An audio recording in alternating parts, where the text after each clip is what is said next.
श्री स्वामी समर्थ मराठी कथा या यूट्यूब चॅनलवर आपणा सर्वांचं हार्दिक स्वागत। श्रावण मास सुरू झाला की नवनव्या कथा आपणासमोर येत असतात आणि अशा नव्या अनोख्या कथांचा खजिना आपण आपल्या चॅनलवर घेऊन येत आहोत। आज आपण श्रावण महिन्यातील ज्योतीची कथा आपण ऐकणार आहोत। ज्योती ही मुख्यतः लहान मुलांची जीवनदायिनी देवी आहे। श्रावण महिन्यात दर गुरुवारी ज्योतिपूजन हे व्रत केलं जातं। ज्योती या व्रताची देवता आहे। ज्योती आई ही लहान मुलांचे रक्षण करणारी देवी आहे।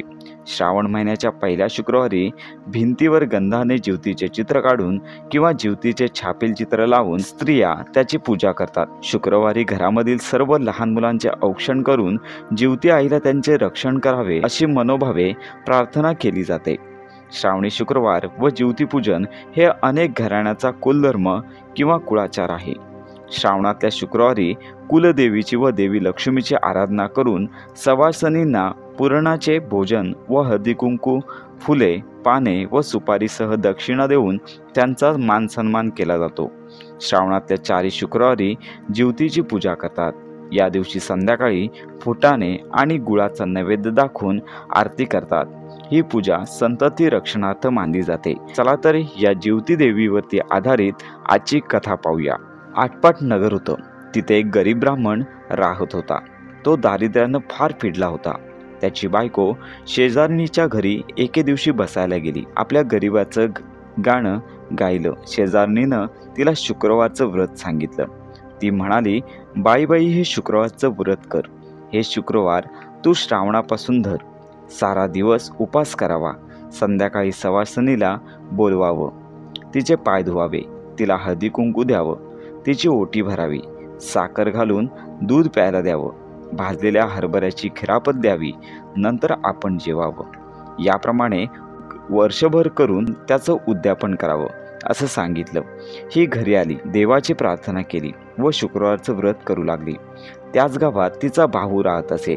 तो एके दिवशी सहस्त्र भोजन घालू लागला। साऱ्या गावाला आमंत्रण केलं, बहिणीलाही काही बोलावलं नाही। ती गरीब, तिला बोलावलं तर लोक हसतील। पुढं दुसऱ्या दिवशी सारे भावाकडे ब्राह्मणांचे थवेच्या थवे येत होते। पोटभर जेवित आहेत।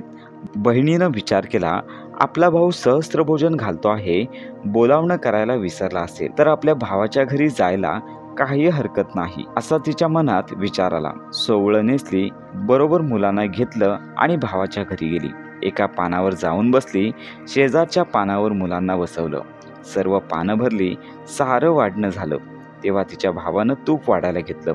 वाढता वाढता तिच्या पानाशी आला। ती खाली मान घालून बसली होती। तिला हाक मारली, ताई तुला वस्त्र नाही, पात्र नाही, दाग नाही, दागिना नाही। तुझ्याकडे पाहून सगळे लोक हसतात। यामुळे मी तुला काही बोलावलं नाही। आज तू जेवायला आलीस ती आलीस, आता उद्या येऊ नको असं सांगून पुढे गेला। ही आपली तशीच जेवली, हिरमुसलेलं तोंड केलं, मुलांना घेऊन घरी आली। दुसरे दिवशी मुलं म्हणू लागली, आई मामाकडे जेवायला चला। बहिणीनं विचार केला, कसा झाला तरी आपला भाऊच आहे, बोललास म्हणून काय झालं, आपली गरिबी आहे तर आपल्याला ऐकून घेतलंच पाहिजे।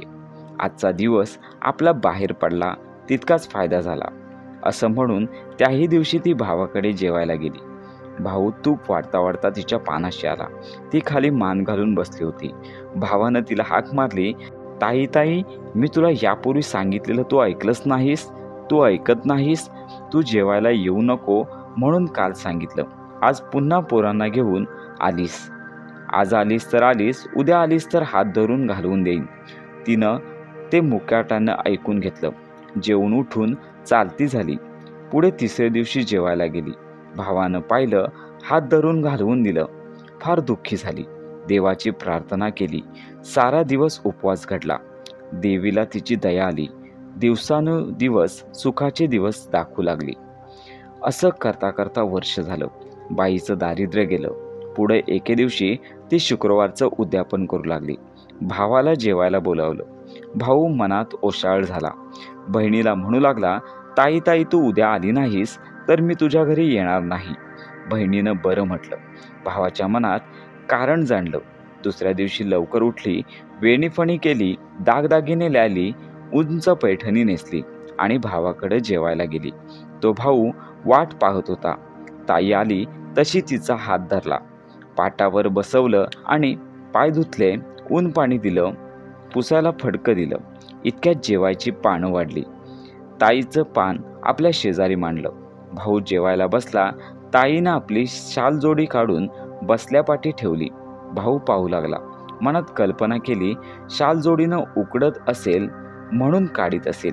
नंतर ताई आपले दागिने काढू लागली, बसल्यापाठी ठेवू लागली. भावाने विचार केला, जड झाले म्हणून काढत असेल. नंतर ताईनं भात कालवला, मोठा घास केला व तो उचलून सरीवर ठेवला. जिलबी उचलून मोत्याच्या पेंड्यावर ठेवलं. भावानं विचारलं, ताई ताई हे काय करतेस? ती म्हणाली, दादा मी करते हेच बरोबर आहे. जिला तू जेवायला बोलवलंस तिला मी भरवते आहे. भावाला काही हे समजेना. त्यानं तिला पुन्हा सांगितलं, अगं ताई तू आता जेव तरी. तिनं सांगितलं, बाबा हे माझं जेवण नाही, हे ह्या लक्ष्मीचं जेवण आहे.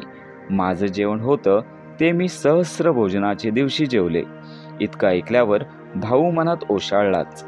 तसाच उठला आणि बहिणीचे पाय धरले. झाल्या अपराधाची क्षमा मागितली. बहिणीनं क्षमा केलं. नंतर दोघंजणं जेवली. मनातली आडी काढून टाकली. दोघांनी देवीचे आभार मानले. भाऊ बहिणीकडे जेवायला गेला. तिला आनंद झाला. देवीनं जसं तिला समर्थन करून आनंदी केलं तसं तुम्हा आम्हा करो.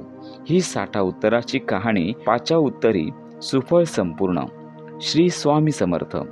अशा प्रकारे नवनवीन कथा ऐकण्यासाठी आपल्या मराठी कथा या यूट्यूब चॅनलला सबस्क्राईब, बेल आयकॉनवर क्लिक करायला विसरू नका.